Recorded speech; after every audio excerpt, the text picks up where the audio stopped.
Hey Okay. girl, Hi. how are you doing? I'm great. How are you? It's been a long time. I know it's been so many travels later. I Yes, mean, for both of us. I feel like I definitely have transformed. I even feel like my face looks different. I feel like your face looks different. I feel like we both look like we have more clarity in our spirits, our aura, our souls, our vibe. I feel I've been cleansed by the ocean. You've been cleansed by the ocean. We both went to islands and ocean friendly countries, you know. Yeah, So it's been incredible. and the journey it has also had elements of love and relationship or beginnings of relationships and exploring what true love really means to you, Mm, in all of its different forms, whether it be soul tribe and absolutely. or love of a place, love of the Mm, elements, love of mm. experience, love of Family, travel, friends. Yeah, everything. all of that. So my main question Mm, for you today, as you have traveled New Zealand, Hawaii. I traveled to Martinique and had to make my way through Miami. And then I also went through seeing my homeland from the yes. sky and passing over that. And that was, very cosmic for me. Um, so that I was able to be reminded of the love that I missed, the Mm. love that I was craving, and the love that I was hoping to find on my journey. So, with that being said, what do you feel? Do you feel that love is a choice, or love is just something that is fated? Love is something that happens, or is it something you commit to? What is love? Is love a choice ultimately? In my opinion, yes, it is an absolute choice. It is a choice to choose not only yourself, but the people that you choose to show up for every single day. Um, that's my opinion. Now, when it comes to like romantic relationships, it's obviously you meet by happenstance typically. It's not you're choosing to meet somebody unless it's like on eHarmony or something like, that you swiped right or some or left or whatever you're supposed to swipe. Then that's obviously a choice. But I like to meet people organically. And then it's absolutely a choice. Everything is a choice, right? So it's going to be your choice to keep talking to that person, your choice to show up. It's going to be your choice whether you're going to deal with the triggers that are going to come up with anybody that you date, and whether you're going to choose to basically go through those triggers with that person for the rest of your life or not. And it's literally like, in my opinion, there's a I don't remember if it's a person who said it or if it's just something I saw, but literally it was like, it might have been a pastor. Maybe it was I don't know if it's a woman or a man, but essentially it was like love starts where feelings stop. Like Oh, even if you yeah, don't feel like being nice, you don't feel you're angry, you're pissed off at this person, you don't feel like showing up. So what? yeah. You've made a choice, right? You choose to show up for yourself day in and day out, and therefore choosing to love yourself and be the best version of yourself for the people that you love, or the people you have chosen to love, Mm, or the people that are in your family who you don't necessarily choose to be in your family, but relatives. I mean, yeah. family is different than relatives. But yeah, so I absolutely think it is a choice, 100%. And it is a verb, it is an action word. So absolutely. Absolutely. What about you? I think, gosh, there's so many layers to this question, and I realize I am biased in that my Mm, energy is usually really motivated by love, meaning I know that I can love just about anybody. yeah. I know that I can easily make the choice to choose love over any other emotion that might be low vibe or any other energy that may be low vibe. Mhm. Um, and then, I feel like I've learned to love, especially relatives at a distance. And that has been a great karmic lesson because it really showed me how to love me better and deciding to have boundaries and not always being such an open book or open vessel to everybody that's around me that may be toxic and maybe taking from me and maybe depleting me. So Now, when it comes to romantic love, I feel it's a mixture of both. And I think I said this to one of my passengers last week, who was just a single male, and I said his love of choice. And he's like, well, there's those initial sparks. And then he went into an example about, but I know some people decide to, get married because they have a kid together and they just do it for the kid and they do, yeah. And it was like, oh, that's interesting. Mm. Because I didn't bring any of that up.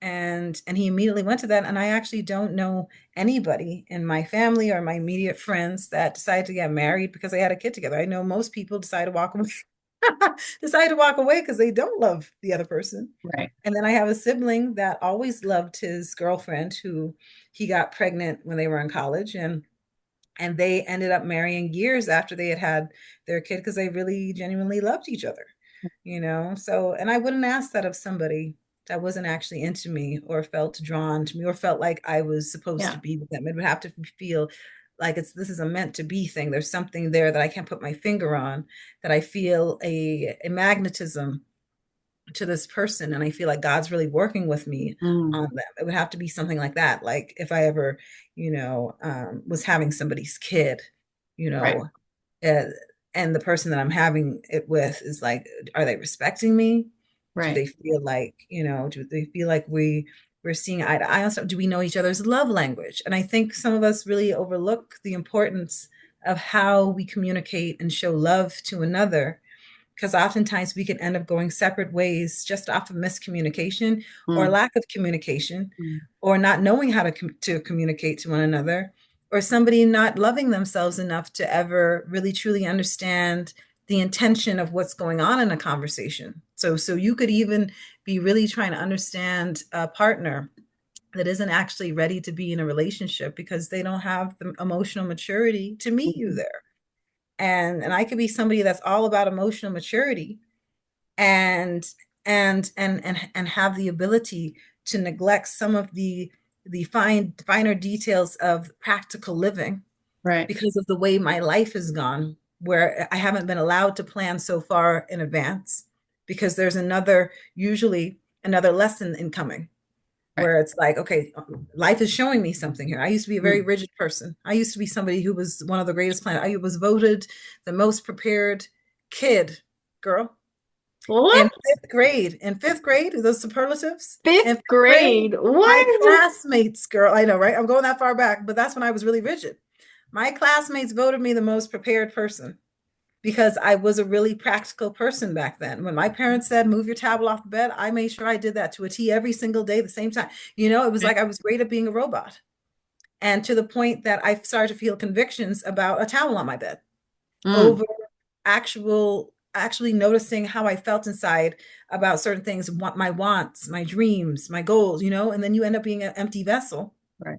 because of I'm trying to live up to my parents' expectations of me, Right. because I will be harshly punished if I don't. So then all that was inside me and was programmed in me was Yeah. to be a follower and not who I actually am. So I had to spend years offloading that. So the way that I've become me has been offloading the rigidity and even some of the preparedness and going with the flow of life so God could kind of show me, who am I supposed to be, Mm. and how are these experiences supposed to organically mold me, where I'm not trying to be super controlling, but allow for things to naturally unfold in such a way through experiences that shows me who I really am and what I'm really made of. So that can be a risky way of living for many people because it is Yeah. most of the time living day by day or week by week. Right. Now, mind you, I'm a very ambitious person when it comes to living week by week. I have my goals in my mind of what I have to do each week. And knock on wood, most of the time I reach them. Sometimes I need help. Right. And I'm that kind of adult where I can put on my big girl panties and ask for help when I need to and still feel ashamed and still feel some guilt. Wow. But I can also, much of the time, probably overwork myself and work 2 times a day, with a maximum of 10 to 12 hours, 7 days a week. Wow. And I don't know if people would know that about me as a Pisces person that could have my head in the clouds and seems a space cadet. But, I realized that, loving someone goes so far beyond the details of what we're doing in day-to-day life and more about why we're doing them. What is in your heart? What is the intentions? What are the intentions of your heart when you deal with people? When you do make goals, are they about your family? Are they about yourself? I mean, what is the ultimate goal? If I'm going out like that, what is my ultimate goal? Is it for me to provide for my kid? Is it for us to somehow, some way get ahead? Is it for me to have savings so I can have a comfortable life and keep living the way that I am without relying on the government so much? Right. It's like we have our ideals. Sometimes I might have to rely on the government, Right. but because nobody can go on like that and not rest. I have to take care of my health. So there's so many different things at play as a single mom, as a woman. There's so many different struggles, with so many different things, with our with our reproduction, with our the way we Absolutely. validate ourselves, with the ways we invalidate ourselves. So much of loving someone else would be reflective of how we love ourselves.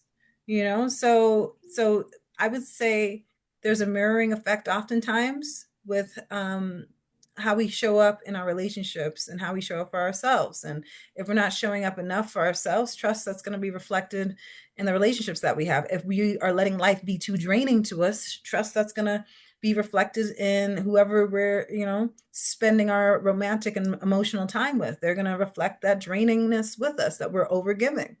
Right. So I have seen my parents be married for like 40 something years. I have seen what has worked for them, and I've heard of other people and what works for them. And the advice I've gotten from married people oftentimes is like suck it up and deal with it, but then sometimes it's at the expense of your true self-worth. Yeah. Like am I going to deal with somebody who's got a mental disease where they're psychopathic and sociopathic, but because I have kids with them and possibly even a business with them, I'm going to suck it up and deal with them. I've already been going at it 10 years strong. Let me just and I am a person that has a lot of self-respect, where I have, even when I've been dating people, and I haven't really been active with dating people. Right. I have been recently talking to somebody, but when I have been actively dating, I even had a timeline, because I know I can be an overgiver, that if it's been 10 months and I don't feel like I've been getting what I've been giving, then it's time for me to go. And 10 months is probably at least 5 months too long. Yeah, it's plenty of time. It's plenty of time to know that I don't have any regrets when I walk away. Yeah. And 10 is a great number for a new beginning. So, Mm. and it's not fully a year yet. It's the amount of time it would take for a baby to be born. 40 weeks. There's Right. that four number. Four Right. is four is completion. So, and that was just a number I think my ancestors gave me, 10 months. And it just happens to be divine in so many different ways. But I'm also not very calculated with it. Like I haven't been dating people, and then I also hadn't used that 10 month timeline either. I've been going with the flow a lot, and I've really been in my water sign energy of going with the flow, and almost to my, I won't say to my detriment, but when you go hard like that and you don't really think about and evaluate what's really going on, you could get caught up in the flow and the fields, Yeah. and not be present enough to the reality of red flags, or whatever other flags may be showing themselves. Or I could still be taking mental notes of those things, but still see that the pros outweigh the cons in the moment, with the chemistry is right. Let's say I'm getting Right. a lot of support from somebody Yeah. via conversation, like, hey baby, how are you doing today? Oh, you got into an accident, are you okay? Is there anything that I can do to help? Somebody who's always offering their support in that way. And then me saying, oh my God, thank you so much for asking. Like, I really appreciate you saying that. Yeah. I'm thinking that is a reciprocation of the Right. energy I just received, but that person might not see it that way. So I mean, there's so much to account for when you're dealing with somebody else, and if they aren't at the same kind of level of emotional mastery, spiritual mastery, and have an understanding of life, where they have the background of taking care of a whole other little person and human Yeah. being, I don't, I think there's a lot of space and area to miss somebody on the meeting, in the meeting ground, Yeah, and mutual respect and mutual maturity and all of that, Life isn't something that's meant to be controlled. It is something to be experienced, exactly. So I think certain zodiac signs that are more fixed would have a hard time dealing with somebody like me because they may be used to life going a certain way because they are a fixed sign. That means they Mm, have a lot of fixed energy. yeah. This usually, I'm a fixed sign myself. oh, you are? Okay. But I feel like, but you're an evolving fixed sign, which means you're not so boxed in. Somebody like a earth sign, which you are not. You're not an earth sign, but somebody who's more like an earth sign that is very much in the 3D, like that's all that exists are the rules here on this planet and nothing beyond that, or they feel that that's not of concern, would be somebody hard for me to really relate to Right. because I feel I'm so spiritual that I have one foot in the spiritual world, one foot here, and that is required of me in this life. So yeah, so I don't think when we talk about as love a choice, it can be a harder choice to love certain people over other people. And then we have to look at do opposite. Let me ask you this, because I've been talking a lot. Do opposites attract? Or is it better to have somebody who's of the same likeness as you? Do similarities like attracts like? I mean, I hear them both. Like attracts like, and opposites attract. I mean, well, which one is it? Especially when it comes to love. I mean, do two have to be agreed in order to be on one accord? Or is it our differences that make us want to be pulled to the other person because it's a yin yang effect? I mean, there's so many different elements, at play. Yeah, that's actually, I mean, opposites, I think opposites can attract. I think having the balance is nice. Yeah. Um, for instance, I like the spotlight. Well, I'm not going to clamor for the spotlight, but I like the spotlight. And I can't be with somebody who has a need to be in the spotlight Yeah. constantly. That's because to me, that's just not good. But that speaks on so many other deeply seated issues um, that need to have validation from everybody else constantly. I feel like that's a very unhealthy place to be. And I think it typically stems from a lack of attention from your parents, Yeah. um, primarily mom, probably. Um, but, I also think that having things in common and things that you can work towards as a team is a wonderful thing as well. So I think it's a little bit of both, to be honest. Yeah. Energy wise, I feel like I need someone who's definitely willing to have the same kind of energy as me, right? Like going to the gym, but also like we can veg out on the couch. Yeah. I can't be with someone who's a couch potato and doesn't do anything, won't go hiking, won't go walking, won't go like I would never be able to like no, that's never gonna work. So yeah, I think it depends on what aspects the opposites are. Um, but like for instance, like I like somebody said to me recently is something like, the man's meant to be the safe place and the woman's meant to be the spiritual place. Mm. Um, and I agree with that. And I think that that's a beautiful dance. And I think a lot of a lot of romantic relationships is about the dance. It is about kind of weaving in and out of different energies, masculine and feminine, because we're both, but primarily being able to sit in that romantic relationship as the divine feminine or masculine energy. Um, so yeah, I think it's both. I'm gonna be greedy and say both. Oh, yeah. Both what Both energy? opposites attract and like Oh, attract. oh, okay. Yeah, yeah, yeah, yeah, yeah, yeah. I think like you said, I feel like it works best when it's a balance of both of those Mhm. because you could easily be so different that you never see eye to eye. And then you could also be so alike that all you're doing is argue. Yeah. arguing with yourself all day. Yep. And that is not what I want to do ever, ever. You know, and not really be learning anything necessarily new because you're literally dating yourself. But I don't know if I've even ever had that experience where somebody was so much like me that I felt like I'm not getting anything out of this. I'm bored, you know, and even boring could be good nowadays. Jesus.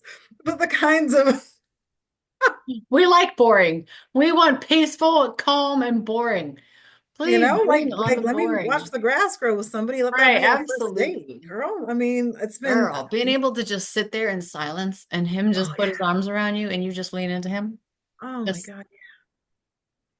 And you know what? I did do that in my last experience recently, especially when I traveled. I did that, and I don't know if that was something that the other person really appreciated that much, you know. And I could be a talkative person. I really enjoyed not being a talkative person and really just being in the feels of the moment, going with the flow, yeah, and you know, and being a little bit of a couch potato, even though we weren't really, even right. when we were somewhat indulgent, you know, and slept until noon, Oh, you know, it was wow. considered holiday. But Sleeping I'm like, until I am noon? I on mean, holiday. well, yeah, I guess. If I you're used to am on waking up at holiday 7 though. a.m. every day, yeah, I guess that would be sleeping. That would be a treat, right?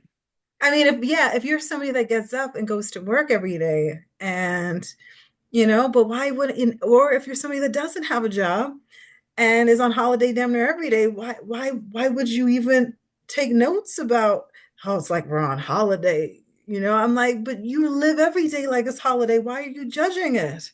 Why I don't understand. Like I want to live like every day's a holiday. I don't want to be overworking every day. I only do that because I have to, Right. you know? So I was in the it's like I even had to feel somewhat guilty about the times when I let my guard down and slept in, you know, and I don't know if anybody really wants to be in that kind Wow. of I don't want to be in that realm if all You I do is felt work. guilty for Sleeping in, sleeping in? yeah. And it reminded me of my parents. I'm like, it reminded me of the life I already left and blocked out and iced out. And I'm like, there's a reason why I iced out all of that. And so many deeper and heavier reasons than just, oh, they're too nitpicky, they've got too many rules, you know, they're very orthodox. Right. It was all these 3D rules that societal rules that people think that add to their self-importance. I Yeah. wake up every day at 9 a.m. I go to work every single day except Sabbath. It's all these self-imposed rules that don't really free or liberate anybody. It makes Right. them feel in bondage. So I have to be mindful of that in my own ways and of thinking. But I know in those basic ones, I'm not over here judging myself if I slept until noon. I know I needed the rest. Sometimes I get in at Yeah. 3 a.m., 4 a.m., 5 a.m., 2 a.m. And Mm. that's not healthy for anybody who's close to our age or to be out these hours. We need to be asleep before midnight. Girl, make it sound like we're 70. And we're not even 70. We're I young. That's what know. I'm trying to say. That's how important it is. We're young. I knew a girl just yesterday who I picked up. She's 35 and she was like, yeah, it's too late for me. I'm like, it barely is midnight. What? I'm like, do you go to bed at 9? And she said, yeah. And I'm like, I can't remember. The girl, the last time I went to bed at 9 must have been when I was 12. Okay. I Yeah. I don't mind going to bed early. Sometimes I enjoy checking out early. If I'm like completely just, Wiped out. Yeah. yeah, and then I pass out, that's lovely. And then I'll sleep like 12, 13 hours. But also, what's interesting is women statistically need more sleep anyway, just due I to believe our it. bodies and how much they change every week, every 7 days or whatever, or 40 maybe or 40 fewer days, days than 28 7. days, Yeah, 28 because days like, every 40 days. our cycles are with the moon. So it's like Yeah. our bodies change like a lot. And I don't think men in particular, some men get it. Some men are completely remedial when it comes to that, and they just don't get it. They think we're just built the same. I don't know what they think. Maybe they think we're robots, cyborgs. I don't know. But they're like, no, you can sleep for like 5 hours and just wake up and be. I'm like, no, bro. Like if I slept for only 5 hours every single day, eventually I'd be sick. Like my body, I need more Yeah. sleep. I know my Yeah. body. Yeah. I need more sleep. Oh, I totally agree with that. And if not sick, like worn down, drained, and then on your way to getting to sick, yeah, Exactly. That's or what'll moody. happen. Exactly. Yeah. Because we have too many bodies, our emotional body, our spiritual body. It's too many different bodies, where we got to look after all of them. These bodies are complicated. Like it's not just diet and exercise. And Yes, and doing spiritual work and energy. girl, it's too much. It's too much. But, Yeah.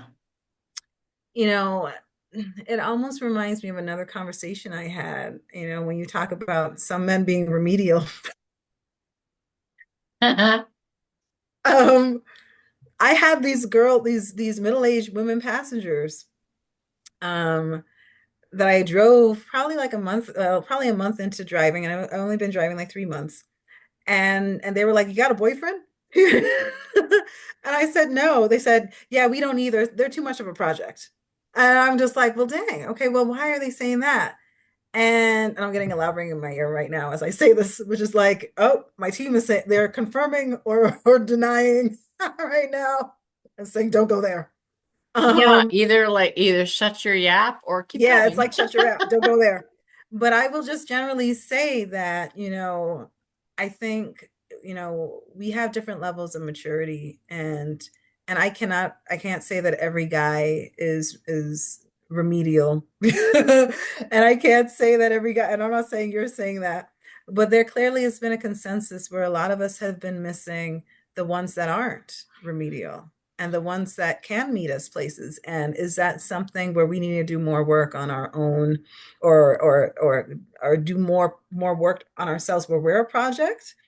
Or or is it that there's some parts of us that are so wounded that we've given up, that they're because of our wounds and our past karmic relationships, we've given up that there are people that can meet us at the level we feel that we're at or that we're ready to receive, but I never forgot that because I've had enough female passengers that are like, no, I'm good single, or I haven't, what I'm trying to say is I haven't met that many married people, in my back seat. And the ones that I have met and asked them about what they're doing that's making it work, have said it's been a mixture of fate and similarities.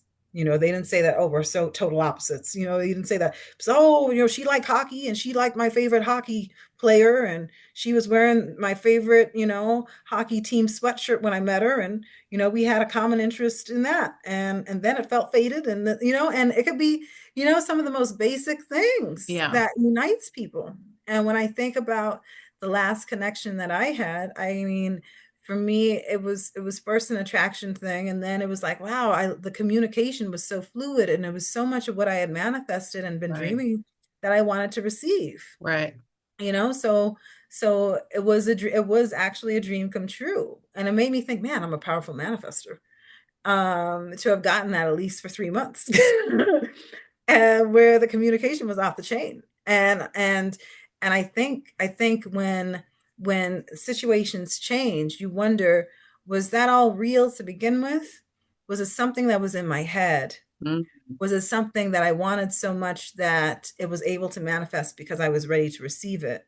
And then if or when it fades, is it because I lost hope or I start to doubt the person?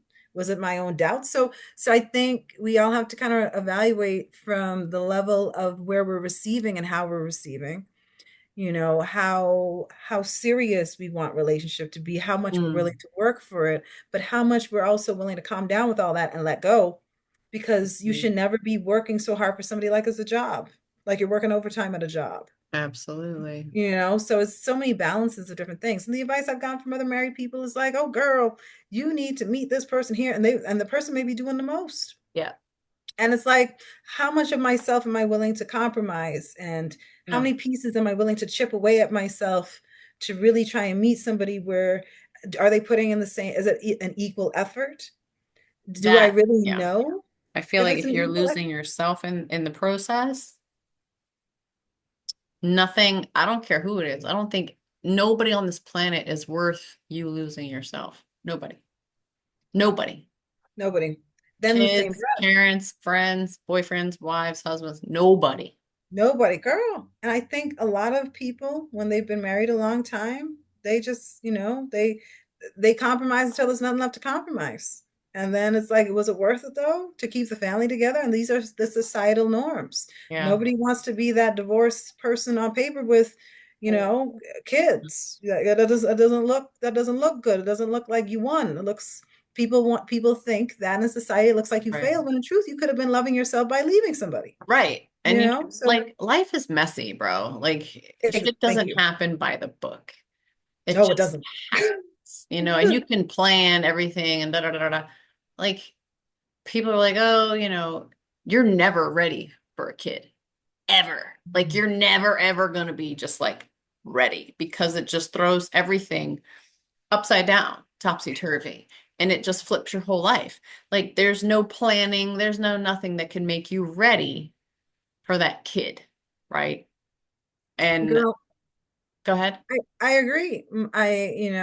My relatives I have that were thinking about having a kid and also thinking about different kinds of contraception and using IUDs and all this. Um, she went in to get her IUD taken out and was already found out she was 2 weeks pregnant. And it was like, what my doctor said to me when I got pregnant with my first, which was really not the great. I mean, it was a surprise, but it wasn't a surprise in the way that the way that it happened. Right. It wasn't like I was Mary Magdalene and it was immaculate conception. Feel me? That would be a hell of a surprise. Yep, You that's know, yeah. but trust in this Pisces realm of anything apparently can happen. So I wouldn't even put the Mary Magdalene thing to rest. Um, with some of the experiences I've had. Yep. Okay. But even in that experience, and I'm talking to my doctor, she told me, Kristen, there is no absolute way to prevent a pregnancy really other than abstinence, because she said every contraception has failed. And she's like, I've heard all the stories where people swear up and down they didn't really even do anything, or the condom broke, Right. or like the IUD didn't But work. How did they not yeah. insert it properly? I feel like when God, most high source, universe, Yep. fairy godmothers and Right. ancestors come together and plan for a soul to come through a vessel. Trust. You have the slightest, you have the slightest misalignment in connecting with somebody. Yeah. That soul gonna get through.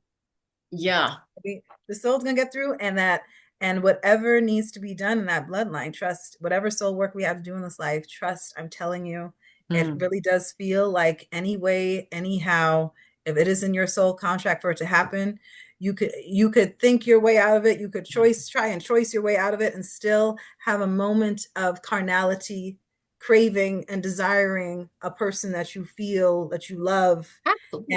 and are doing everything correctly with, or have a moment of lapse in judgment, and still feel there's a window of opportunity that nothing will happen because you're Right. really not doing that much, Right. and And shit pull, can you still know, happen. pull and pray does not work, bro. Yeah. Pull and pray, yeah, bro. And some people may not even be pulling and praying, they may be using a condom, and that condom don't work. Right. Or they could be doing semen retention and thinking pre-cum work don't work. you know Mm. that, hey, but like, You hey, never know. you really, it's, you connect in any kind of way like that, anything can happen. Like we True. said, abstinence is the True. only is the only Abstinence is the absolute. surefire way, unless it is, you know. Well, I'll say the unless with abstinence is another relative that I have. Here we go with all the crazy stories. Oh my goodness. All right, well, My a a minute relative of and 30 seconds. Go ahead. Okay, I'll tell it real quick. A relative of mine, she already had a kid, and her baby daddy raped her, and she got pregnant with her second child, and she was abstinent. Oh, wow. So Yeah. that's what I'm trying to say. We can't trump God. Right, right. Like I need to stay small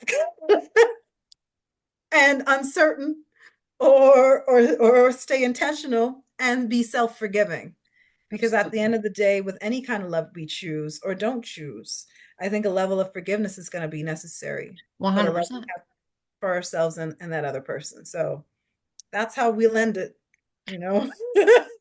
That's how we're gonna end it. All right, cool. Or we're signing out until next time. Girl, All right, cool. yeah.